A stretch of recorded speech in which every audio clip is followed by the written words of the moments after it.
Election കമ്മീഷന്റെ കത്തിൽ ബി.ജെ.പിയുടെ seal കണ്ട് അത്ഭുതപ്പെടാൻ വരട്ടെ. അതിലും വലിയൊരു അട്ടിമറി രാജ്യത്തെ തെരഞ്ഞെടുപ്പ് കമ്മീഷനിൽ നടന്നിട്ട് വർഷം 1 കഴിഞ്ഞിരിക്കുന്നു. പക്ഷേ ഇത്രയൊക്കെ സംഭവിച്ചിട്ടും വോട്ട് ചോരി എന്ന് പറഞ്ഞ് കുറെ നാൾ നടന്ന രാഹുൽ ഗാന്ധിയോ കോൺഗ്രസ് പാർട്ടിയോ ഈ ബി.ജെ.പി സീൽ വിഷയത്തിൽ കാര്യമായി ഒരു പ്രതികരണവും നടത്തിയിട്ടില്ല. ആകെ CPM എന്ന രാഷ്ട്രീയ പാർട്ടി മാത്രമാണ് തെരഞ്ഞെടുപ്പ് കമ്മീഷന് പരാതി നൽകാനെങ്കിലും തയ്യാറായത്. ഇപ്പോഴത്തെ രാജ്യത്തിന്റെ മുഖ്യ തെരഞ്ഞെടുപ്പ് കമ്മീഷണറായ ഈ ജ്ഞാനേഷ് കുമാറിനെ തെരഞ്ഞെടുത്തത് മോദിയും അമിത്ഷായും ചേർന്നാണെന്ന് നിങ്ങൾ എത്ര പേർക്കറിയാം? അങ്ങനെ ഭരണപക്ഷം സ്വന്തം ഇഷ്ടത്തിന് തെരഞ്ഞെടുത്ത ആദ്യ തെരഞ്ഞെടുപ്പ് കമ്മീഷണറാണ് ജ്ഞാനേഷ് കുമാർ.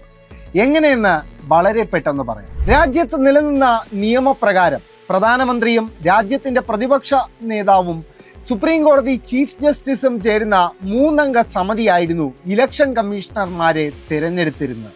2023 പ്രതിപക്ഷ എംപിമാരെ പാർലമെന്റിൽ നിന്നും പുറത്താക്കി നിർത്തിയ ശേഷം പാസാക്കിയ നിയമം ഉപയോഗിച്ച് സുപ്രീം കോടതി ചീഫ് ജസ്റ്റിസിനെ തന്നെ ഈ സമിതിയിൽ നിന്ന് മോദിയും ബി.ജെ.പിയും പുറത്താക്കി.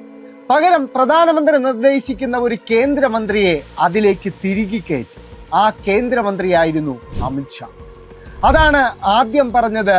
ഇപ്പോഴത്തെ മുഖ്യ തെരഞ്ഞെടുപ്പ് കമ്മീഷണറെ തീരുമാനിച്ചത് മോദിയും അമിത്ഷായും കൂടിയാണെന്ന്. പക്ഷേ ഫൺ ഫാക്ട് എന്താണെന്നറിയാമോ? സുപ്രീം കോടതി ചീഫ് ജസ്റ്റിസിനെ പുറത്താക്കിയ ഈ കേന്ദ്ര നീക്കത്തെ സ്റ്റേ ചെയ്യാൻ സുപ്രീം കോടതി പോലും തയ്യാറായില്ല എന്നതാണ് ഏറ്റവും രസകരം. എന്തായാലും നമ്മുടെ രാജ്യത്തെ തെരഞ്ഞെടുപ്പുകളുടെ മാത്രമല്ല തെരഞ്ഞെടുപ്പ് കമ്മീഷന്റെ തന്നെ വിശ്വാസ്യത ചോദ്യം ചെയ്യപ്പെടുന്ന ഒരു സ്ഥിതിയിലേക്ക് കാര്യങ്ങൾ ഒടുവിലെത്തിയിരിക്കുകയാണ്.